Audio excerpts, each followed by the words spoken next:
My name is Robert Lomax. You probably know that. I do lots of things to do with the 11 plus. I publish books and online resources and blah, blah, blah. And I also have a YouTube channel called Easy 11 Plus that some of you may have come across. I'll include links to all these things when I email you tomorrow, so you'll find out more about me there. It's wonderful to have you all here. I know you've come from all sorts of different situations. Some of you have been long-term residents of the UK, some here for obvious reasons, have only come here recently. And I hope that what I have to say here will be useful for everybody, whatever the reason why you're thinking about the 11 plus.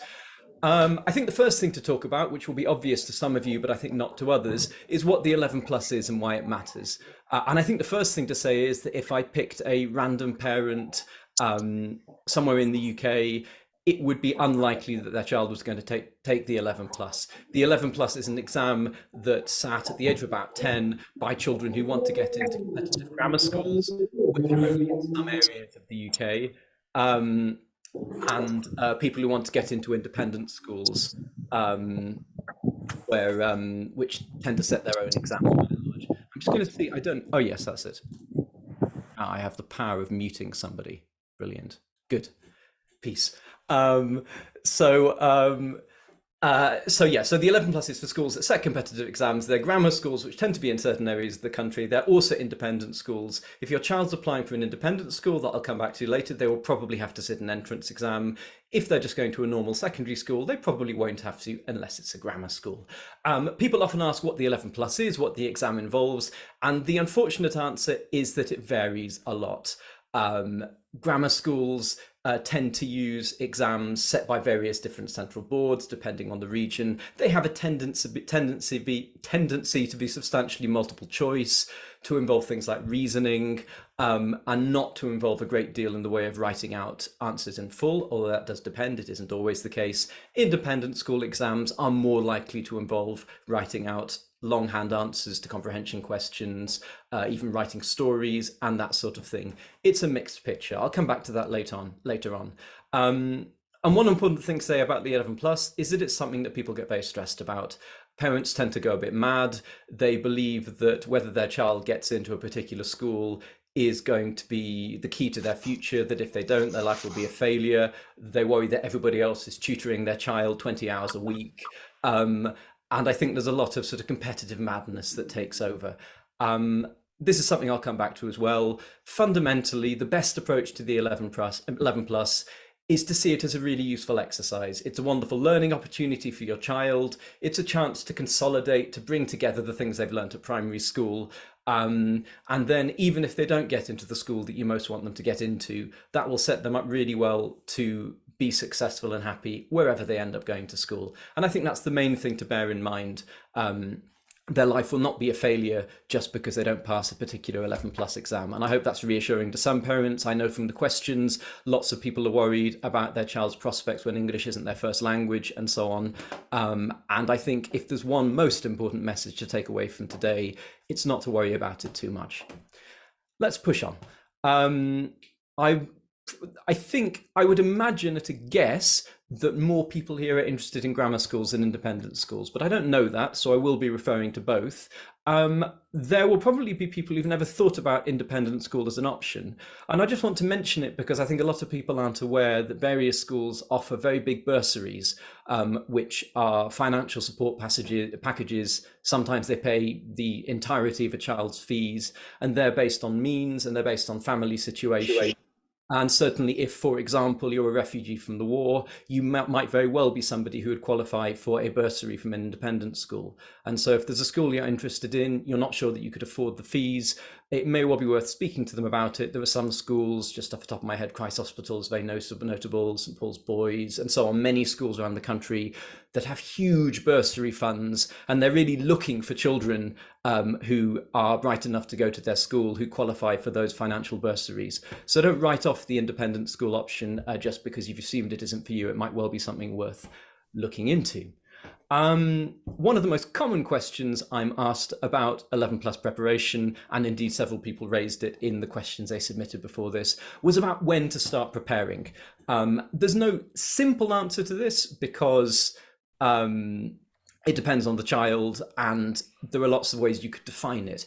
I think in terms of really starting to prepare for the exams as exams, by which I really mean doing practice papers, looking at practice exam questions, thinking about exam technique, that's something you're going to start thinking about at round about the sort of beginning of year five, maybe the end of year four, probably not before then. And the reason I say that is it gives you about a year to a year and a half, depending on when your exam is, to really focus on those skills, which I think is long enough to get them really good, but not so long that a child becomes bored, that they get repetitive, that it completely takes over their life and stops them doing other things that are important to them. And so that's what I'd usually suggest. However, if your child is younger than that, if your child's in year four, even if your child's in year three, you can still be thinking about putting them in a good position to start that preparation. There's an enormous amount that you can do before then. Just some common basic skills, making sure their times tables are really strong, that their core math skills are very good. Can they, for example, divide a pair of fractions? Can they convert a decimal into a percentage? Do they have all these core things well in place? In terms of their English, and I'll come back to this shortly, do they have good basic grammar? Can they put a comma and a full stop in the correct places? Do they have a lot of spellings that they need to work on? Do they have a basic idea of how to approach writing a short story that they enjoy writing? It doesn't need to be a masterpiece, but are they at least writing something sometimes? All these sorts of things are things that you can work on as early as you want before the actual 11 plus preparation gets going. These are things that are going to be invaluable for their schooling and for their future, whether or not they do the 11 plus, whether or not they pass the 11 plus. So there's absolutely no downside to covering them. What I would encourage, however, is that you don't make it all about the 11 plus. If your child's back in year four, in year three, and everything they're doing is about passing the 11 plus exam, then it'll start to become a sort of weight that weighs upon them. It'll become a source of stress, and they're at risk of kind of internalizing your worry. And so the more that you can do these things for the sake of doing them, because they're valuable, because it's a good way to interact with your child and help them, and the less you can make it be about exam preparation, the more valuable the experience will be, and the less it's likely to put them off studying. You'll find your own balance. Obviously, it isn't my place to tell you how to engage with your child, but I think that approach is often the most effective one in general. So yeah, just recapping that, get the fundamentals well in place, and then come back to proper focused exam preparation, where you're looking at exam papers and so on at round about the start of year five, perhaps a little bit earlier if your child's keen and if they're capable and if the basics are good. You're the only person who can really judge that along with your child. Now, one thing that I've been asked about, by the way, I should say, as I mentioned earlier, if you've got questions along the way, don't hesitate to jump in and ask me. It's absolutely fine. Hopefully I'll cover most of the main questions during this, but if I haven't been clear enough about something, do say. A lot of people asked about what to do when their child's English isn't particularly good, which I know is often a question for expat families from other countries. And obviously, if, for example, you're a refugee family, then you might have come here quite recently, probably quite a stressful time, and your children have probably been learning English quite quickly, but from quite a low base, and you're not sure whether preparing for these exams is an appropriate thing or not. The first thing I should say about this is it isn't really my area of expertise. I have over the years worked with a lot of children who had English as a second language, but it was generally a pretty strong second language. And I'm not a language teacher as such. I'm not an English as a second language, as a foreign language teacher. So I'm a bit cautious about saying too much on this because I don't want to say things that are just wrong or misleading. I think the most important thing with language learning, I say this as a language learner rather than a language teacher, is that doing a little bit often is by far the most effective approach, and by far the most useful thing, particularly in the context of preparing for exams and for written work, is to be writing. And if your child is writing at least a little bit in English every day, their English will improve. It doesn't even need to be corrected. It doesn't need to be good English. The very fact that they're thinking in English, composing sentences in English, expressing themselves in that language will encourage them to notice more things in the English they hear and read about them, and will lead them to get better. And obviously reading is also very important. I don't think I'm saying anything here that isn't obvious. I apologize for that. But at the same time, this probably is, it probably is useful to think about. It is possible that your child needs extra support with their English. And if that's the case, you just need to be aware of not piling on stress by making it all about the 11 plus exam, not saying to your child, you must become fluent in English in the next year, or else you're going to fail your 11 plus and your education will be a disaster. As I said earlier, there are lots of very good schools. Many of them don't have entrance exams. And if your child is someone who's studying well, who's motivated to do well in these 11 plus exams, they're almost certainly going to do well when the tests come around. I've got a question in the text from Paul saying, when do exams take place? Are they in year 5 or 6? So the exams tend to be, for grammar schools, they are normally in September or October of year 6. For independent schools, they tend to be between November and January of year 6.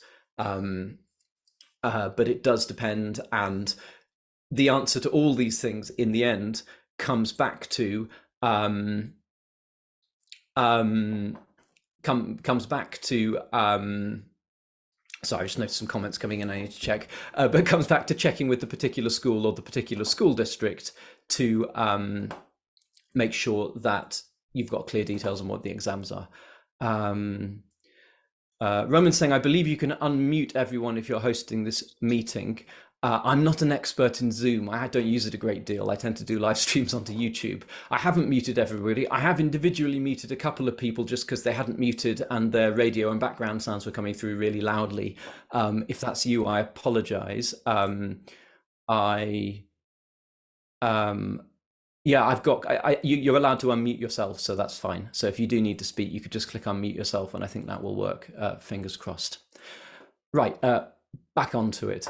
Yeah, and I think the main thing, if they need to improve their English, is that you encourage them to see English work as a good thing in its own right, and not just something heading towards the exam. I can see that quite a lot more people have joined since I started, which is fantastic. As I said at the beginning, I'm recording this. I will share the recording with everybody by email tomorrow. So if for some strange reason you want to hear this again, or if you missed the beginning, you'll be able to watch that recording. Right, yes. Oh yeah, the other thing I want to say about English here is that it does depend on the exam. And as I said, if, as I mentioned earlier on, if you're preparing for an exam that has a lot of written work, if, for example, your child needs to write a story, then the quality of their English is very important. And if your child's English is a concern, if you don't realistically think they're going to be at a very high level by the time it comes around, then that might not be an appropriate school to aim for. On the other hand, some schools' exams are entirely multiple choice. And then as long as your child can understand a question properly, can read and understand a text, then it might be worth doing, even if their English isn't absolutely perfect. So it does depend on the test that they're preferring to. A few people ask me questions about what if their child's English is basically not there, if they've just started learning English. And of course, the answer to that is it depends on your child's age and on the speed at which they learn. If your child's in year 4 now, in year 3 now, and they don't speak any English, unless they're a very fast language learner, realistically, an exam sat at the beginning of year 6 might be a bridge too far. But then again, maybe it wouldn't. I don't know your child. Only you can really judge that. I think it's about how you moderate your preparation, isn't it? If, how to put it, if you approach the exams as something that's absolutely essential and you're really pushing your child to pass and they simply can't pass because their English isn't of an adequate level, you're only going to wreck their confidence and make them unhappy. On the other hand, if you're approaching these exams as a useful exercise, a chance to bring their primary school knowledge together and to get a really good sort of, start for the next stage of their life, and they understand that it doesn't matter if they don't pass, then it could also be a really good motivation to improve their English. So if you're worried about your child's English level, that's definitely the attitude with which to approach the 11 plus if it's an exam that you take. By the way, I'm sure some people are wondering, why is it called the 11 plus exam when children tend to take it when they're age 10? It's because it's the exam that sets up your school career from 11 plus with secondary school, basically.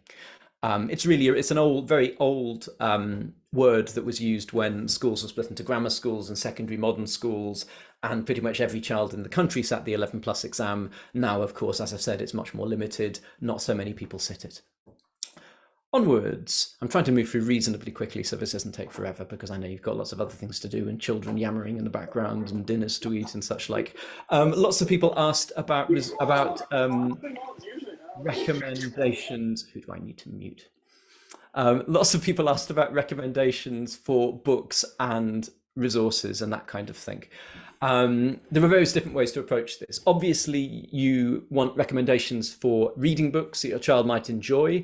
I'm not a leading expert in children's literature, but lots of people are, and there are some really good reading lists out there online where people have put together really enjoyable, challenging, worthwhile books that your child might read that might help them to improve their English. When I email you tomorrow, I'll share links to some of those lists. I think that's the best thing I can do. Follow your child's interests. If they have an interest already in a certain kind of book, perhaps it's a kind of book that they already read in Russian or Ukrainian, then you might consider finding some books on similar subjects in English so that they've got a natural lead into enjoying their English reading. That's probably an obvious suggestion, but many of the best suggestions are. In terms of academic work, so this is a little bit more where my experience kicks in terms of resources for preparing for the 11 plus. I've obviously got lots of things for that. I'm not going to do a massive marketing spiel now, but I will share some links when I email you tomorrow. Briefly, what I've got a lot of books, books including the RSL creative writing books are very popular. And various books for comprehension and maths and so on for the 11 plus exam, and some for slightly earlier stages, sort of pre-11 plus work. And I've also got a service called 11 plus Lifeline that emails out resources to you every week. And I do marking of children's work and so on. I'll mention that in my email tomorrow. I'm not going to focus on promoting myself now. I think other publishers that do 11 plus stuff, I'm not going to list all of them. Obviously, Bond is very famous. Bond has its strengths and it has its weaknesses. They print a lot of material, so you can keep getting new Bond stuff, and that is definitely an advantage. It's not always the most interesting work, in my opinion, although I haven't read through all of it by any means. And it's well suited for some kinds of exams, so some of the more popular grammar school exams. The Bond stuff is not so well tailored to a lot of independent school tests, for example, and maybe for exams like the CSSE exam and so on in Essex that are slightly more involved and involve a bit more writing. Schofield and Sims publish a lot of stuff. CGP, Galore House publish a lot of stuff as well, and so on. There are lots of other publishers who publish stuff for the 11 plus. I don't think I really need to list all of them, because you just need to go onto Amazon or go into your local bookshop and you'll find lots of publishers selling 11 plus books. Obviously, I'd encourage you to use mine, but in practice, I know that people find different publishers that suit them, that suit their child best, that suit the schools they're aiming for, and you need to try things and find out what works for you. Yeah, I think that's relatively self-explanatory. One thing I really would encourage you to do is to look for resources that have good solutions. Some workbooks you'll get will just have a list of answers in the back. They won't be explained. They won't give any clear sense of how you actually get to that answer. So you'll be able to find out whether your child is right or wrong, but you won't be able to find out how good their answer is, what the process of reasoning might be to get to an answer if that isn't clear to you. So if you can find resources that do that kind of thing, then you've probably got something that's quite useful. Yeah, have a look at the free resources on my website, but I'll link tomorrow. In terms of websites, people asked about websites for 11 plus preparation. It really depends what you're preparing for. There are lots of websites out there. Some of them are quite good. So there are websites like Pretest Plus, for example, that are really good for preparing for the ISEB pretest, which is an online computer test used by a lot of independent schools for the sort of first stage of their exams. Atom Learning is quite popular, has a lot of stuff, again, for multiple choice and so on. some of these sites are very good. Don't get sucked into them as a sort of one size fits all solution, as a you can just plonk your child in front of a computer, chain them to the desk, and then expect them to come out from 10 hours work prepared for the 11 plus. It doesn't work like that. And also, you do need to be mindful of whether the computer resources they're using are actually relevant to what they're going to be doing in the end. Because as I mentioned earlier, there are a lot of different styles of 11 plus exam. And the only way to be really sure what style your child is going to be sitting is, of course, to talk to the schools. Another thing that's online, which can be very useful, a lot of private schools, independent schools, they mean the same thing, in particular, publish past papers for free on their websites. They won't necessarily be in the same format as your child's exam, but they'll be really useful for preparation. I'm going to talk about how you mix your preparation up in a little bit. And often they're quite interesting. They're often based on classic texts in terms of the comprehension. The math is often quite challenging. If you go to a school like, I don't know, St Paul's Girls' School, Manchester Grammar School, Sevenoaks School, these are some ones that come to mind. They have really challenging, interesting exams on their websites. Not something you want to scare your child with at the start of their preparation, but something you can do to really push them when they're feeling a bit more confident and their preparation is going well. Someone says, can I please email the video recording books are set to, and they've put their email address.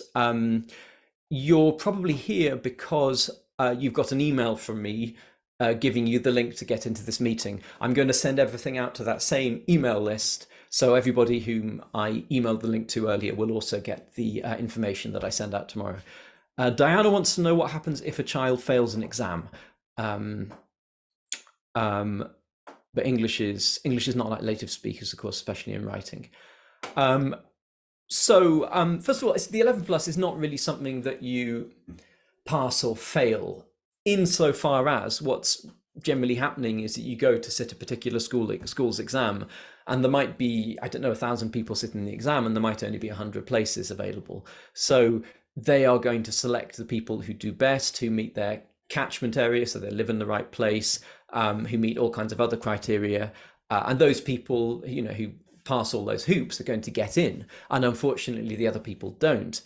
It doesn't really mean they failed. It doesn't mean the exam was a disaster. It just means that taking all those factors about where people live, how they did in the exam, maybe how they did in an interview, and so on and so forth, someone else got the place. If you aren't one of the people who gets a place, then you don't get a place at that school.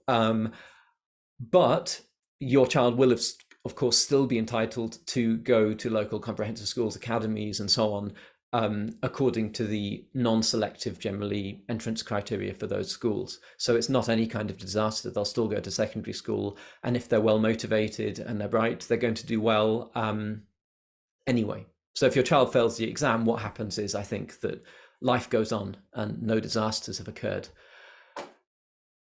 Okay, on to the next. General bit of advice I wanted to share at this point. We've spoken a lot about exam types, far too much about different resources you might use. I think my general advice is that you should get as clear a knowledge of what your child's exam format is as you possibly can. So go onto the school's website, or go onto the local education authority website, go to the grammar school consortium website, depends what kind of setup you've got for the schools your child is applying to, and find out everything you can. Become as expert as you can in the format of the exam so that you know what you're aiming for. But then do not be a slave to that format. If you've worked out what the exam looks like, and then for a year or so, your child just relentlessly does practice after practice after practice in exactly the same exam format, it's just going to drive them mad.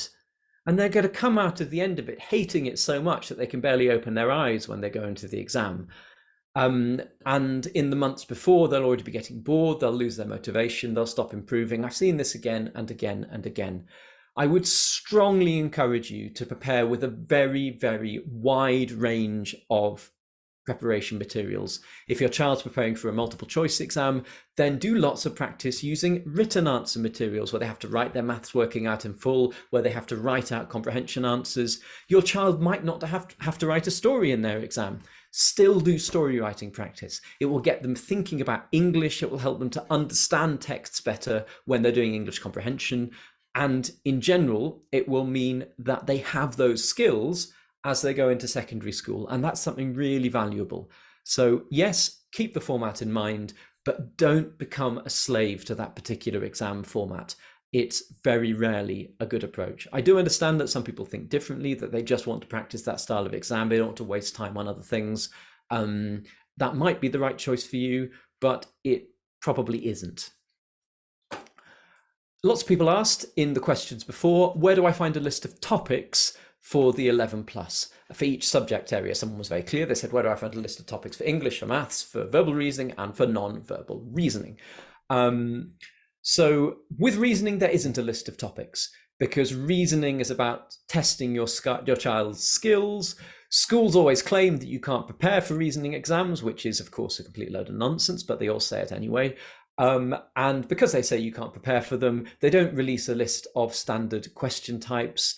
Your child just has to turn up and do what's in front of them. Having said that, if you've worked through a range of reasoning practice materials from different educational publishers, your child will almost certainly have covered things that are at least similar to pretty much all the question types that might turn up in the exam. Just do a bit of reasoning, just do a little bit every week over the time before the exam, for about a year before, from a range of different publishers' resources, and your child will have covered most of the question types that they might need for verbal reasoning and non-verbal reasoning. Beyond that, there isn't a topic list, but that doesn't really matter. In terms of English, obviously, probably isn't obvious, but there isn't any kind of topic list for English that really makes sense, because the English that's tested in the exam is dominated by comprehension and potentially by writing. And comprehension means understanding a text and then either selecting answers or writing answers based on that text. So it's not really something that involves a list of topics that you can learn and study to. It's about building your child's reading skills and your child's writing skills. Yes, they do need to know some grammar, but the grammar they really need to know is, at its heart, core things. In other words, can they place full stops, question marks, commas, apostrophes correctly, and so on and so forth. There are some specific things it's worth knowing. So they need to know some basic literary techniques. They need to know what a metaphor is, what a simile is, what personification is, that sort of thing. But we're talking about a pretty short list of techniques that they need to know, not some massive great thing. There are some quite complicated bits of English, like fronted adverbials and so on, that are taught for the SATs exams that are done at primary school. So your child will cover those things anyway, but they don't tend to be tested at 11 plus. 11 plus is more about core English skills and how they can apply their English knowledge. The one I've left last is maths, because maths is the one area where you might reasonably be thinking about finding a topic list, because of course there are certain maths topics that you do need to know. The difficulty here is that there isn't an 11 plus syllabus that you could sort of list saying you need to know this, this, this, and this, and this. It doesn't work like that. At 11 plus, they are testing your child on potentially any of the maths that somebody might have covered at primary school. In other words, Key Stage 2, as it's called. So the maths that you study up to the end of year 6. And obviously that can be a little bit of a problem if the exams test things that would be taught later in year 6, but they're sitting the exam at the start of year 6. To generalize a little bit, grammar school exams are often a little bit kinder about this, and don't go quite so far into the extremes of difficult maths, whereas some of the more competitive independent schools do really, really push the boundaries and test some quite difficult things. It does depend on the particular school, and you'll have to find sort of practice materials or past papers for the exam board that you're doing to get a slightly better sense of where that sits. I still haven't answered the question about lists of topics. I know there isn't really such a list, as I said, because it is just the primary school syllabus. So the best way to get a list of topics is to access the primary school syllabus, and that's called the Key Stage 2 or KS2 syllabus. And you can find a complete syllabus for Key Stage 2 maths on government Department of Education websites. Just make sure that you've got an up-to-date one, because the maths syllabus changed just a few years ago. And so you want one that's current so that you aren't being misled. That will be a very long document. It'll talk through everything that's done at Key Stage 1, Key Stage 2, and so on. And it could end up being a bit overwhelming. My main advice when it comes to the syllabus for maths is not to worry about it too much. I think people get obsessed by the list of topics, and then they think they have to have taught each topic individually to their child before they can then go on to practicing for the exams. And it's such an enormous list that they just never get through it. What I would suggest instead is that by the time your child is getting into year 5, focus on working with practice materials or practice papers and so on. And if you work with a range of materials and you work with enough things over time, you will end up covering all the topics anyway, almost without a doubt. It will be amazing if by the time you've got through, I don't know, 20, 30 practice papers, or maybe more than that, you haven't covered all the topics that might come up at 11 plus. So my best advice is to, once you've dealt with, as I said earlier, the core skills, the basics, once they can do stuff with fractions, stuff with percentages, once they've got good paper skills, and so on. Paper skills, I mean, can they sort of do addition and multiplication and division and that kind of thing? Once those things are in place, the really core things, then focus on practice papers. When they come to a question that they don't understand, that they can't get right, where they even don't know the maths behind it, then step back, do some practice on that topic, maybe pull out another workbook, cover the chapter on that topic, and then go back to the practice paper, try the question again, and carry on through. That way, you'll cover all the gaps as they arrive, and you'll also be covering them in the context of exam work, which probably, once you're within that sort of last year before the exams, is the most effective way to do it. Good, we're pushing through this. We will get there. I'm sorry this has taken quite a long time. There were so many things people wanted to cover and I wasn't sure what to miss out, but I'll try to keep moving at a decent speed. This one I'm going to try to deal with quite quickly. A couple of people said, is the 13 plus an option if the child doesn't get in at 11 plus? So obviously 11 plus is the start of secondary school, 13 plus would be 2 years later. So for going into year 9, for starting school in year 9. The 13 plus means 2 different things. So there are a number of the more old-fashioned independent schools that actually start in year 9. And then the 13 plus is the exam that you take to get into those schools. So then that's what everybody takes pretty much, one way or another. And there are some other independent schools that start in year 7, but they still take quite a lot of people in year 9. If we're looking at grammar schools, there isn't really an official 13 plus exam in almost every case. What this really means is that a year or 2 later, if they have some spaces because children have left or for whatever reason, then they might have a few extra places to offer. And so you might be able to take another exam a couple of years later. Now, people have asked, is this an alternative if my child's English isn't good enough to take the 11 plus? And I think the only honest answer to that is not really. It could be. It's certainly not an impossibility, but what tends to happen is that, for example, a school has maybe 5 places in the year group that are available to start year 9. And then everybody who didn't get in at the 11 plus and wants another go, or who didn't apply for the 11 plus, applies for those 5 places. So whereas in applying for the 11 plus, you might have reasonably typically, let's say 500 or 600 people applying for 120 places. By the time it comes around to that 13 plus, you might have 50, 60 people applying for those 5 places. So the odds can be much, much worse. That doesn't mean it's not worth applying, but hello to Paul, or Paul's son, who's just appeared. It's nice to have someone who's actually 11 plus age coming and joining the session.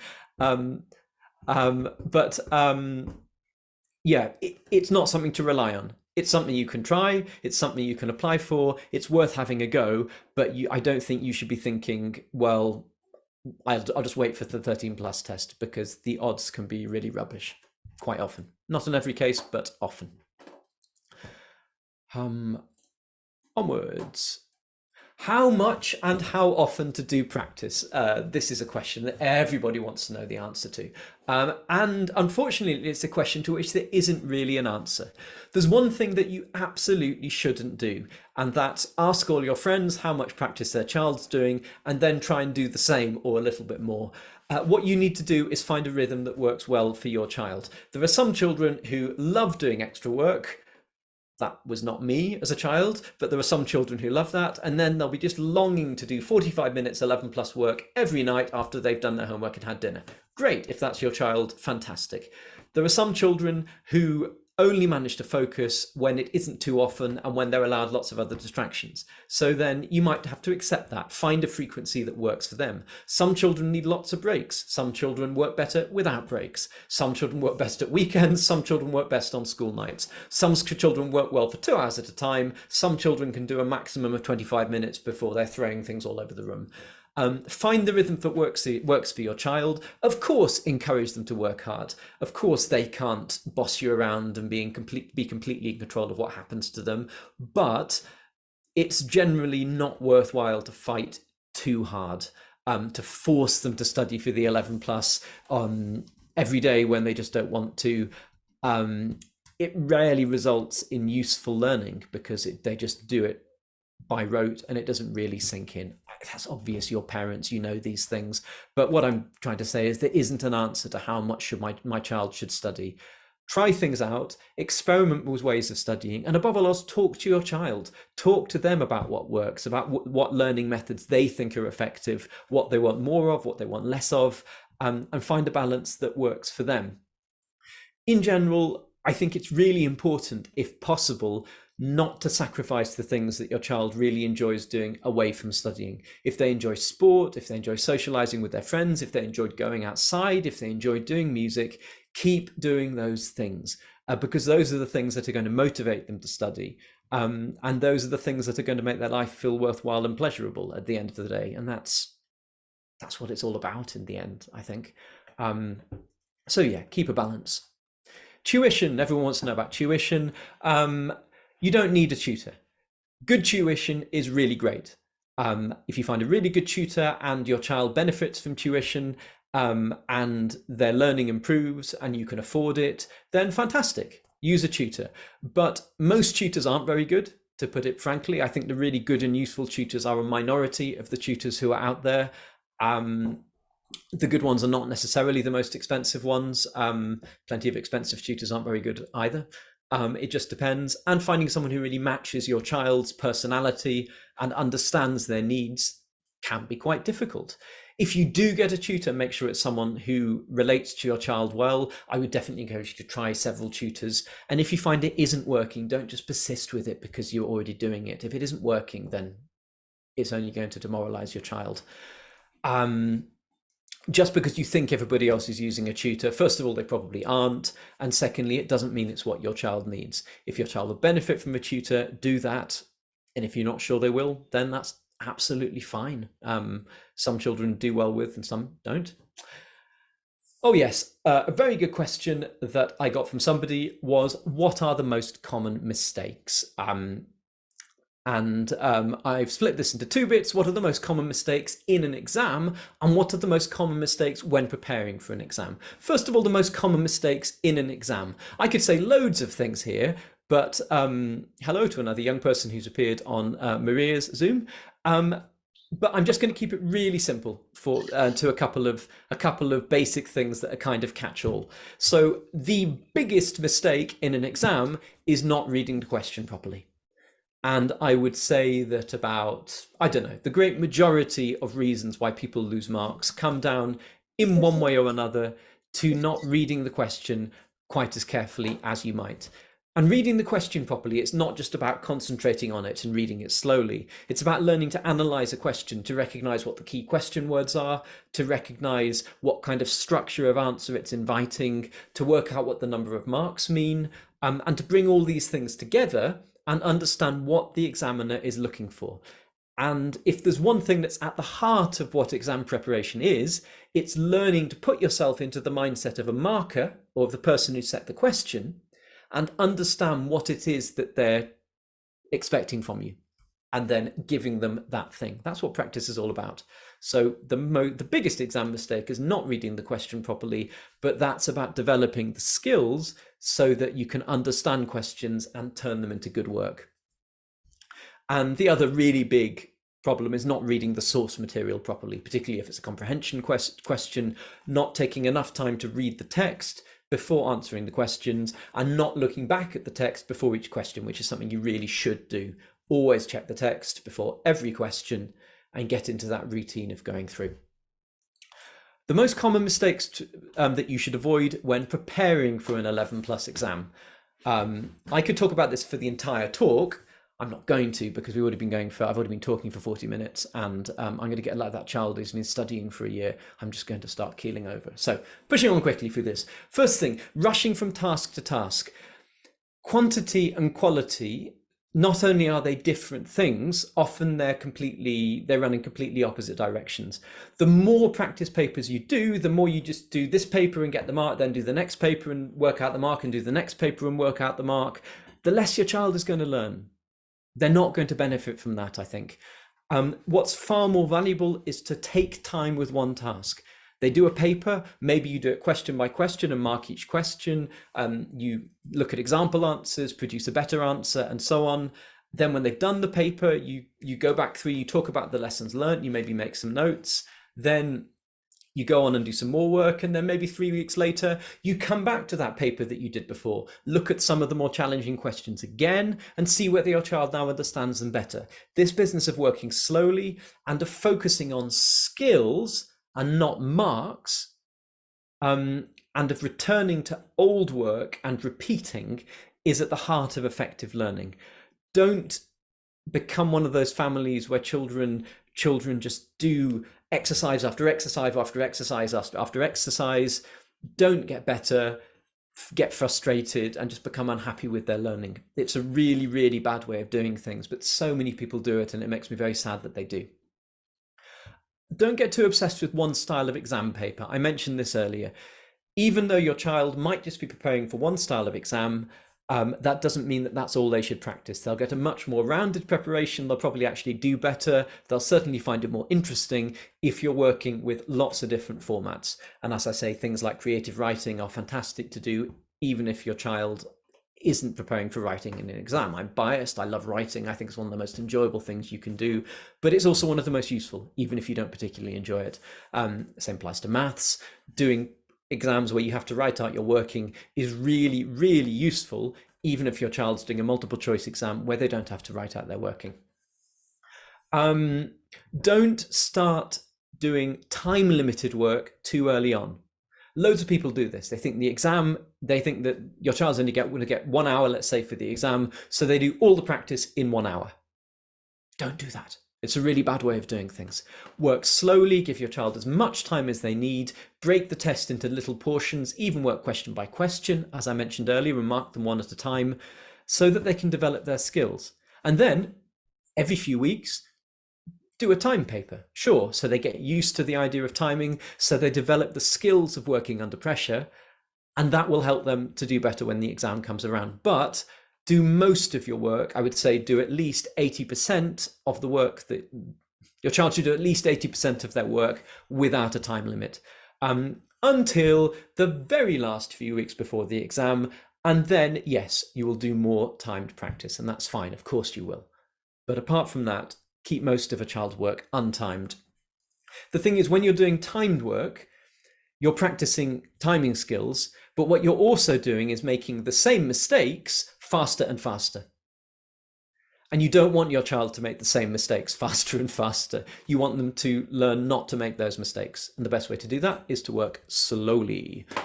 Last thing I was going to say here, don't get too short term or too long term. By too short term, I mean don't expect the next piece of work to necessarily be better than the last piece. Learning doesn't work like that. Learning kind of goes like this. You improve, and then you stop improving a bit, and then you get a bit worse, and you think that your world's falling apart, and then you get better again, and you get better than you were before, and then you flatten out, maybe you get a bit better, then you get a bit worse. What matters is that the big overall line looks like that. And it doesn't matter if there are little squiggles along the way.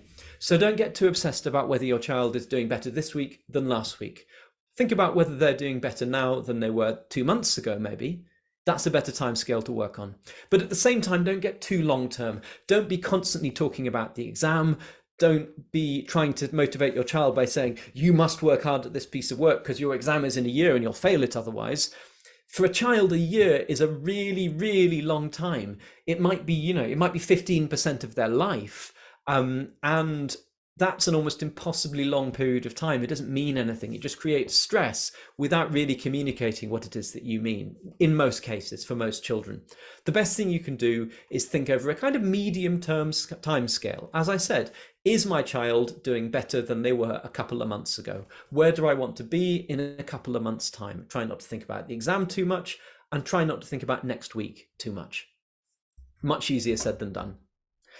I'm really getting through this. I'm really getting towards the end of this, so don't worry.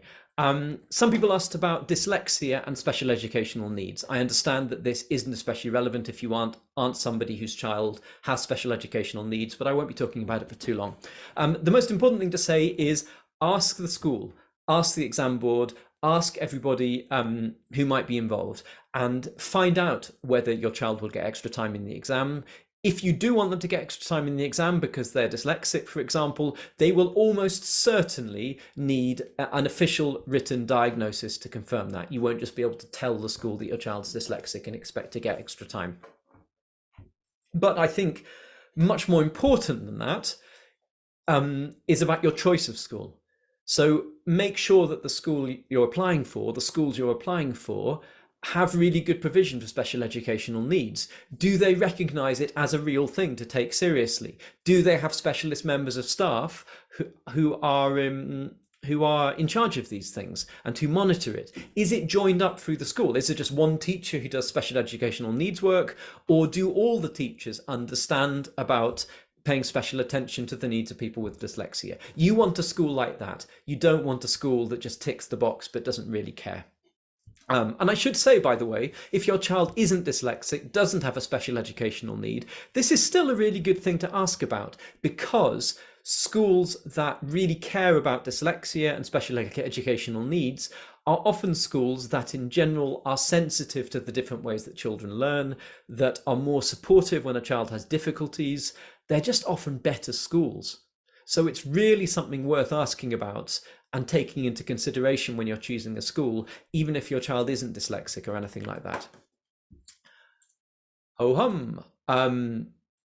Yes, I'm virtually at the end. I was going to finish with, there was something else I was going to say. What was it? I'm just going to try and remember. There was something I just thought of that I thought, hang on, that's a little bit important. I should talk about that. And then it went poof, and I forgot it completely. Oh well, not to worry, I'm going to talk about what I was going to talk about next. I was going to end with a tip. Everything else I've told you so far today is something that you will find in one person or another's advice, somewhere on the internet or in a book, I'm sure you will. It's all stuff that I think in one way or another is reasonably obvious, and I don't think I've said anything hugely controversial. This is more my thing that I'm talking about now, but I think it's something that can really, really, really help. So I'm not a tutor anymore, I haven't been for quite a long time now, but I used to be teaching and tutoring all over the place. I was even a school teacher once, believe it or not. And as I was going through doing teaching, I'd set children tasks for homework, and then we'd go through them together in the tutorial sessions, or I'd even give them an exercise to do, and I'd be reading a book, or dare I say it, playing on my phone or something, and then we'd mark the exercise together. And then after a while I started trying to do something a bit different, because I was a bit bored of this and I didn't think it was very good teaching, and I thought I want to be a good teacher, not the teacher who fiddles on the phone while a child works. And so I started doing things differently. So I'd give a child a short task to do, and then I would sit down next to them and I would do exactly the same task alongside them. So let's say they had a comprehension exercise where they had to read a text and write an answer. I'd have my own copy of the text, child's there, I'm here, and I'd say you have 10 minutes, and then I too would take 10 minutes and write my answer. And while I'm doing it, I let them glance over and cheat and copy from me and take ideas. And I might glance over and look at theirs, and I might deliberately copy some of their ideas if I think they're good.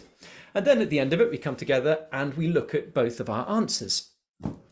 And through doing this, they learn a lot of things. First of all, they learn that they're not alone, that they're not the only person going through all this boredom, and that's really encouraging if an adult is actually putting themselves through some of it as well.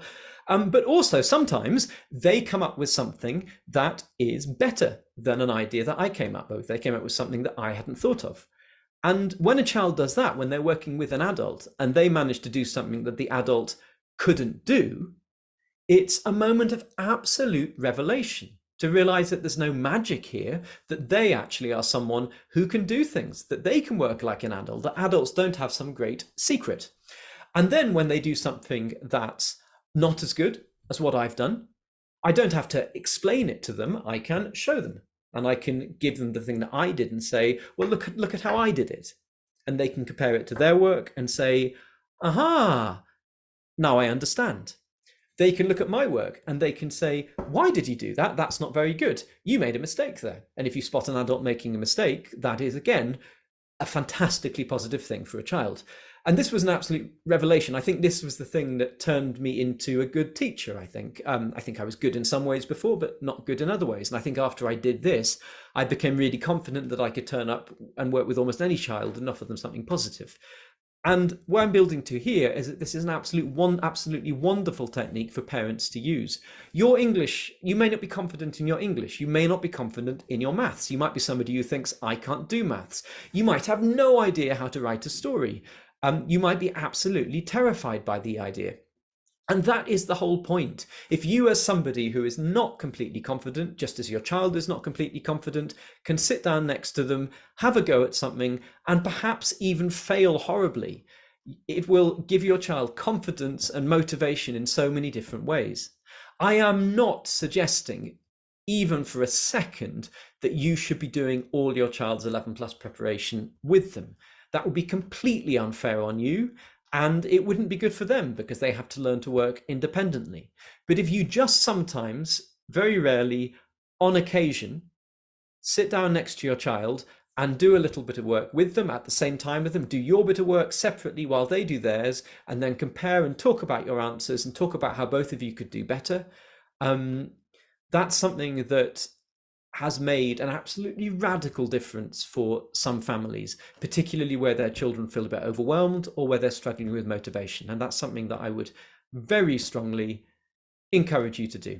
I'm going to take any questions in a second, and I'm going to look at the comments that have come in because I know there are a few questions there that I haven't dealt with. And feel free to unmute your microphone and turn your camera on and ask me questions face to face, partly because that will make for a better video and because it will give me a break from speaking. I just want to finish by saying something I've said earlier already, but I said it was the most important thing, and I still think it is. Do not worry about this exam. It is not the be all and end all. When I'm doing my YouTube lessons, I get children in the live comments all the time saying, what happens if I fail my exam? And I can always say to them with real confidence, the very fact that you are here watching this YouTube lesson in your free time and writing comments shows that you are somebody who does not need to worry about the 11 plus. It does not mean that you're going to pass. It's a lottery. You might be absolutely amazing and still not pass the exam. But the very fact that you are working hard, that you are somebody who's doing these extra things, and that you're thinking about how to try and pass this exam means that you are the kind of person who is going to do well at any secondary school, even if it's not famous, even if it's not the most brilliantly academic school in the country. So help your child to study well, help them to be confident in what they do, and help them to realize that at the end of the day, they should do their best, but the 11 plus just doesn't matter all that much. Okay, let's have a look at the comments. I've got loads of comments and questions. Thank you so much. I'm just going to scroll through. There'll be some things I've covered already, but there'll be some things that I haven't. Lots of people talking about muting and so on. Svetlana sympathizing with it being a stressful experience. Yes, I know. It can be. It's very easy for me to say, don't take it too seriously, don't get stressed. But I know that in reality, that's easier said than done. And I don't want to minimize that. When do exams take place? I've dealt with that. So my wife sent me the link, but my son is only 9, so this is not for us. Well, no, if your son's 9, then it depends where they are at age 9, but they probably could be taking the exam in about a year. Whether this is for you, it depends on whether you're applying for schools that set entrance exams to get into year 7, which is what we're talking about here. What are the rates for tutors? Could I please share any recommendations? Many people offering themselves, but how to choose the right person? Very good questions. What are rates? I mean, so first of all, there's a difference between tutorial schools and private tutors. Just talking about private tutors to keep this a little bit limited. So 1-to-1 tuition or 1-to-2 tuition maybe. It ranges from about maybe, £20 an hour to over £100 an hour. And occasionally much more than that. There's a huge variety, and it really depends where you are in the country as well and what kind of special support you need. And it can be very difficult to judge, to be honest. And it's difficult to say what you should be spending, because of course it depends on what you can afford to spend, as well as what tutors cost in a particular area and that sort of thing. In terms of how to choose the right person, I mean, obviously you're going to communicate with them, talk to them, get references. So ask for references from previous parents they've worked with, and then actually ask to contact those parents and talk to them. Talk to them about the tutor, find out what they think, and see whether they can really strongly recommend this person. And then I would suggest that you arrange trial lessons with maybe about 3 tutors, if you can. Be honest with them, say it's a trial session, say that you're trying other tutors. People will appreciate that honesty. I'm sure they won't be offended. And then talk to your child about their experiences and choose the person who managed to relate best to your child, the person who's going to motivate them, the person they're going to want to produce good work for. In terms of recommendations, no, not really. I'm not connected with that world anymore. I do often suggest there's a website called Tutor Fair, which I know is well run. They've got a lot of tutors on there. You can see tutor references. You can see how many hours they've taught. It's very well set up. You can book tutors through the site. So that's a good website to look at. It's called Tutor Fair, one word. I'll try and remember to link that in the email I send tomorrow. Is someone trying to ask a question? I can hear something in the background. No? Okay. Yes. Maria, yeah. Or Maria, sorry. No? Okay, I'll push on. How many schools can a child apply to? Are there? Yes, thank you. That is the thing that I forgot to talk about that I wanted to mention. So, in general, if you're talking about grammar schools, there will be different rules depending on the local grammar school area that you're dealing with. So I can't give a general answer. You certainly can normally apply to several schools, but it can be complicated because sometimes you'll get priority for a certain school if it was your first choice school and not if it was your second choice school. There are all kinds of complexities. It depends on the area. You need to find out about the rules where you are. If you're applying for independent schools, you can apply for as many as you want. There's no limit at all. And of course, you can apply for a mixture of independent and grammar schools. Some independent schools will charge you a fee to apply. So that is a factor to consider. One thing I wanted to mention, thank you for the reminder. One thing that's often very helpful is to apply for quite a lot of schools.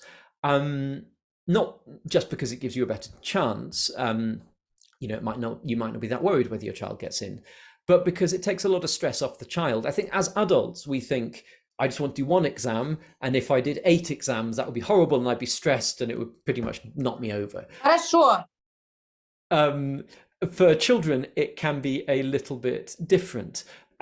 Because the idea that they just have one exam and everything depends on that can be a source of huge stress. Whereas what I see with a lot of children is that by the time they've got one exam this week and another exam next week and another exam the week after, they just get used to, they're just going and doing another exam. It's not very stressful. And because they're relaxed and not stressed, they often do a lot better in the exams. And so if you have the option of doing quite a lot of different exams, for many children, that's actually less stressful. Talk to your child about it and see what they think.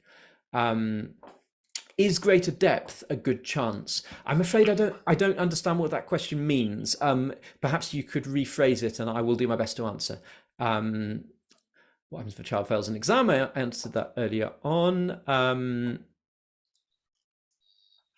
currently studying in a regular school in year 8. Can he pass the exams and enter a grammar school in year 9? Oh, this is what I was saying earlier about the 13 plus. Sometimes grammar schools do have spare places and will set an exam that children can take to get into year 9. Yes, it does happen. But there don't tend to be many places and a lot of people apply for them. The other thing to say is that unfortunately, if he's currently in year 8, he might already have missed the exam time to get into year 9. But the only thing you can do is ask the school and find out. Does it make sense to do spelling for foreign children? Words are not easy. We learn these words differently as foreigners. Yes, absolutely. I know people learn languages in different ways. So for me, learning languages, I find learning a lot of vocabulary very important, and then I learn it and then I can apply it, and I use a flashcard program on my phone for my language vocab, and that's a really important part of how I learn languages. Different people do things differently. Some people find it harder to learn words, some people don't like learning words. I think it's generally very important. But what I say to English people whose children are having spelling problems, or to children who are having spelling problems, is often, you may think that you need to learn hundreds and hundreds and hundreds or thousands of words, but if you learn how to correctly spell the 30, 40, 50 words that you most commonly get wrong, and you learn them really well, you'll probably find that you've actually dealt with over 90% of your spelling problem, because you're spelling the same words wrong again and again. And by learning those words, you also learn the correct spellings of other similar words. And so it stacks up. And so the most important thing with learning words and spellings is to start somewhere, because the first words that you learn to spell correctly are often also the most useful. And if you can get a list of 50 words that your child uses and gets wrong, so not a random list picked from a vocab book, but a list of the words your child actually uses and doesn't know how to spell, and you get them spelling those words correctly, those 40 or 50 words, that will already make a huge difference. And I'd really encourage you to do that. How many minutes of reading should you read for? The main thing is that a child is doing some reading, and that they're doing some reading pretty much every day. Beyond that, it's going to depend on the child. But I think the most important thing is that it's regular, that they're doing some reading every day. And if initially that means they're only reading for 10 or 15 minutes, that's still really useful. And it is so much better than doing nothing, that you should still be really happy about it. But it depends on the child, obviously. 12 plus, same things I said about 13 plus. It's not a standard entry point. It depends on whether a school has places. The thing about 12 plus is that the exams tend to be very similar to 11 plus exams though. So you can often prepare using 11 plus resources. Thank you, Anna. It says it's very inspiring. I really appreciate that. Thank you to everyone who said thank you. Can you share your YouTube channel, please? Yep, it's called Easy 11 Plus. If you put Easy 11 Plus, so the word easy, the number 11 and the word plus, into YouTube, you will find me with no trouble at all. In fact, if you just search for the 11 plus on YouTube, you'll find me. So yeah, if you just if you just put 11 plus into YouTube, you'll find me almost straight away. But I'm going to send an email to everybody tomorrow with links to all the things I've spoken about in this video, as long as I can remember them, and I'll have a link to it there. Svetlana is saying very kind words about my 11 plus Lifeline service, where I send you resources with really detailed answers, example answers, walkthroughs, and so on for all parts of the exam. I send things out by email every week, and you get to practice them, and you get to send me work for marking and so on. Have a look at my website. I'll put a link in the email tomorrow. Thank you, Svetlana. That's very kind. Do I stand that each school will set its own 11 plus exam? Most independent schools set their own 11 plus exams. Grammar schools tend to share exams in groups very often. So you'll have a group of examiner schools in a certain part of the country who share the same exam. That's very common. Will kids end up doing 4 or 5 exams? It depends on which schools you're applying to. But as I said before, even if they do, that isn't necessarily a bad thing. Doing more exams can actually make each exam less stressful for a child because there's less riding on it. Amelia in year 5 has a question. Oh, this is the question about reading time I answered. I didn't realize this one was from somebody in year 5. It's lovely that you're here. You've been very patient. Paul says, as a teacher, I should say, amazing and useful workshop. You're so enthusiastic about learning. That is the power of coffee. I like your do not worry about exams, just work and try. Mira, Paul is a husband. Thank you. Well, thank you very much. I'm really glad that you appreciate what I've had to say and that you agree with me, which is wonderful. Everyone should agree with me. Not sure that's a good thing. What's better, a private tutor or a school preparing for 11 plus? depends how good the school is. It depends how good the tutor is. It depends whether a tutor is good for your child. I'm afraid there isn't an answer to that question. It really depends on the circumstances. How can I find out which school is better? Is there a rating? There certainly are ratings for the kinds of things you'd like to know, like exam choice and how many schools get into universities. However, league tables of this sort are not very useful because they mainly tell you how selective a school is in the first place. If a school only takes the brightest children in the country, it's not surprising that they all end up at Cambridge. And it's not surprising that that they all get top A's in their A levels and so on. It doesn't actually tell you it's a good school. It just tells you the best children go there. And trying to work out what educators call value added, in other words, how good a school is at taking a child at a certain level and turning them into someone who performs at a higher level, that's really, really hard to measure, by which I really mean impossible in any reasonably objective way. So you have to play it a little bit more by ear. Talk to other parents whose children have gone there. Go to open days. Talk to teachers. Try to talk to students at the school. Talk to your child about what they feel about the school when they visited it. What do they feel about it when they go to sit the exam even? Does it give them good feelings? Do they like the way that staff treat them? Do they find the exam itself that they sit interesting and challenging? That may in itself be a guide to some things. It's a lot of things that come together, and I'm afraid to say there isn't an easy answer. But the most valuable things you can go with are other people's feedback from people you trust, your child's feelings about the school, which are really important, because if they feel they have input into where they go, they'll be motivated to do well there and, as it were, take ownership of it. And perhaps above all else, your gut feeling. How do you feel about the school? Does it make you feel positive and enthusiastic, or do you kind of hold back from it a bit, even though everyone says it's a great school? Trust those feelings. They're probably a guide to something. How many people will be in the exam hall? It really depends. I'm sorry, there's no generalized answer to that. Mock tests, do you find them effective? What is special about them as they're pretty pricey? I wouldn't keep doing loads of mocks. It is useful for a child to do at least one mock exam, I think, because then their first actual exam isn't a mock. They get to make their massive mistakes, like missing out a question by accident, or not timing right, or getting scared by the way the examiner looks at them. They get to do all that stuff in the mock exam so it doesn't ruin their real exam. So yeah, do a mock exam, it's useful. Some people just do mock after mock after mock, and they really care about the marks. And if their child does badly, everyone starts stressing and panicking. Don't do that. Don't do that. Use it as a practice exam, but don't worry about it too much. So yes, useful, but don't get carried away. Please send a link to the YouTube channel. Will do. Thank you. Is your YouTube channel more used for parents or for children? It's more for children, my YouTube channel. I do lessons for the children who are preparing for the 11 plus.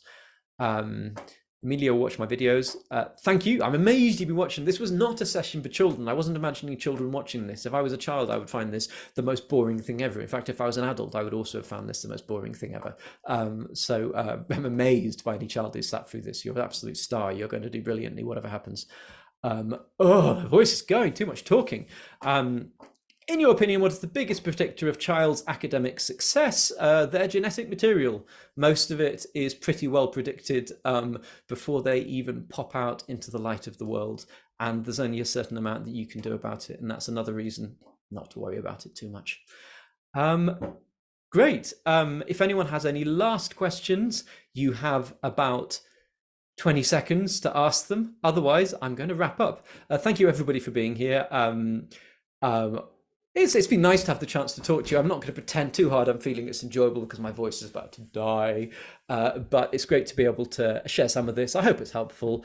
And I'm going to send out an email tomorrow. Please take the time to have a look at it. It will contain things that are useful. I'll contain links to the resources and the YouTube channel and so on that I have. I think the very last thing I want to say is I'd be really grateful if you could tell other parents and other students about the things that I do. Send them to my website, send them to my YouTube channel, and I would appreciate that very much. The very best of luck to you and to your children, and the best of luck for the future. And Slava Ukraini. Thank you. Героям слава! Героям слава! Thank you very much. Thank you a lot. It was really helpful and scary. Thank you so much, Robert. Yeah, it was very helpful. Thank you. Thank you. Bye. Bye-bye, everybody. Thank you so much for the last words. Glory to our heroes too. Thank you.